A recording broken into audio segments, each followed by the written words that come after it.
Você sabia que a ciência também estuda o comportamento dos animais? Isso mostra o que deixa eles tristes ou felizes.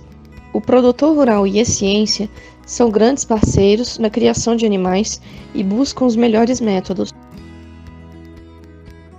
O bem-estar animal ganhou muito espaço nos últimos anos, não só pelos consumidores preocupados com os maus tratos, mas também pelos criadores.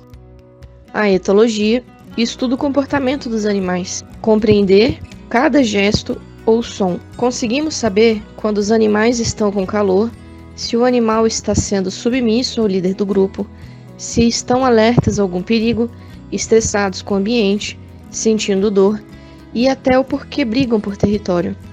Hoje vamos explicar um pouco sobre o porquê e a importância da etologia para o criador e para o consumidor compreender o processo.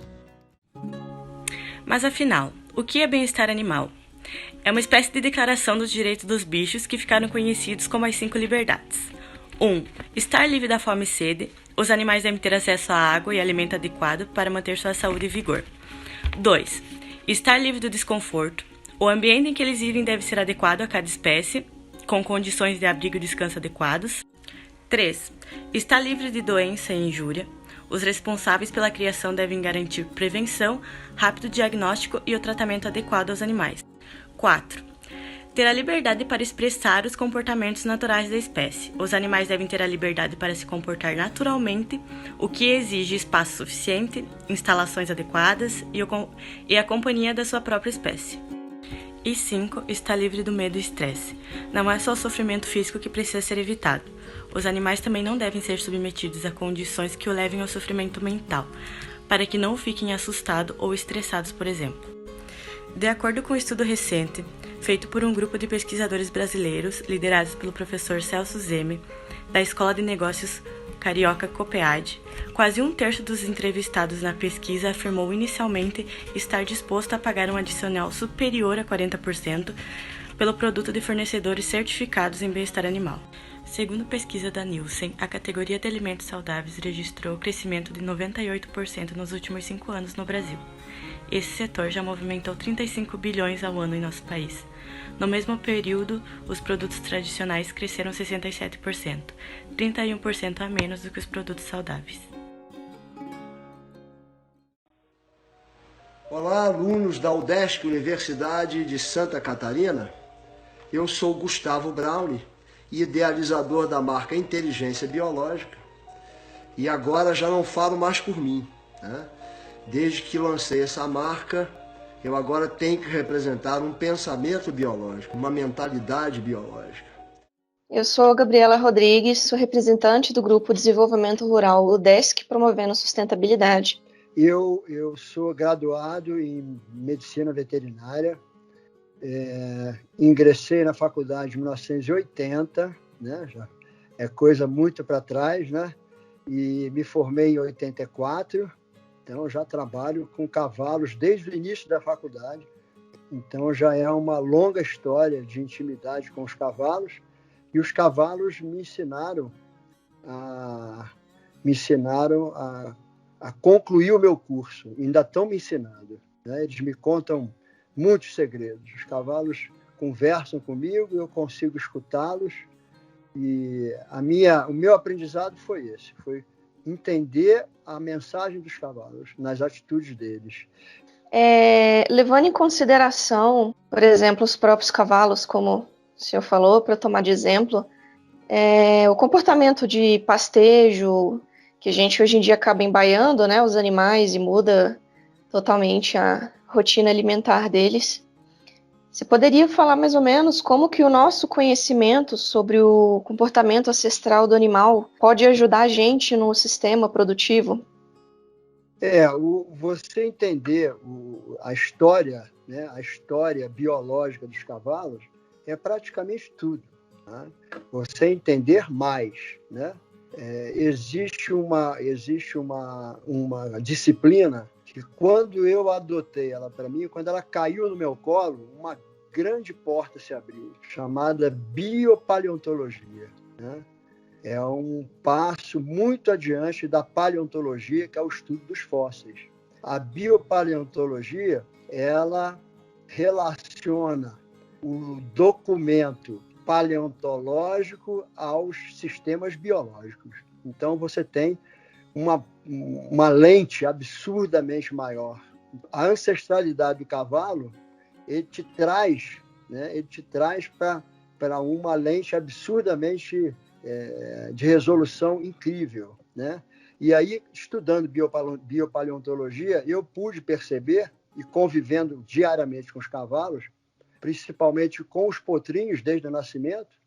Eu morei num Aras, em São Paulo, no interior de São Paulo. Assim que me formei, fui para lá. Fiquei numa casa, a minha casa ficava dentro de um piquete, tá? Um piquete enorme, que moravam 130 éguas. Nossa. Que iam parindo seus potros. Minha casa ficava no meio desse piquete, entendeu? No meio, eu residia no meio do piquete. Então, eu, todo dia, depois de 5 horas da tarde, os funcionários todos iam para casa, ficávamos só eu e os cavalos, só. E aí os potrinhos iam nascendo ali. Você chega à conclusão de que o potrinho, quando nasce, ele é um ancestral. Ele é um ancestral lá com 30 milhões de anos, que é o ancestral mais antigo do cavalo, segundo os estudos dos fósseis, né, é de 60 milhões de anos. Tá? É exatamente quando o ancestral mais antigo do homem também apareceu. Tá? E aí você começa a concluir que, ao você assistir o desenvolvimento de um potro, você assiste o desenvolvimento da espécie. Eu trouxe esse crânio de cavalo aqui, que inclui uma aula de manejo biológico, né, nas minhas palestras, para exemplificar isso, né? Existe um dentezinho aqui, ó, incisivo do canto do potrinho, que quando ele nasce é o momento em que você deve desmamar o seu potro da mãe, né? Ou seja, emancipá-lo, né? É um salto de desmame para a emancipação. Significa que quando esse dentezinho nascer no potrinho, isso significa que ele completou toda a sua edificação intestinal para que ele seja herbívoro, para que ele viva com as suas próprias pernas. E aí ele pode se separar da sua mãe, que até então dividia com ele, além do volumoso do capim que ele aprendeu a comer, o leite materno, que era importantíssimo antes da brotação desse dente. Outra coisa fundamental que a biopaleontologia debruça sobre a prática diária do manejo de cavalos é que, como a gente está habituado a encarar o alimento concentrado, que são os grãos e a ração industrializada, como uma alimentação, como ela é industrializada, a gente traz para a nossa mente uma referência de que é um alimento moderno. Como a gente está falando aqui agora, que ele nasce dentro de um ambiente limitado, comendo concentrados. O que ele comia quando ele era ancestral?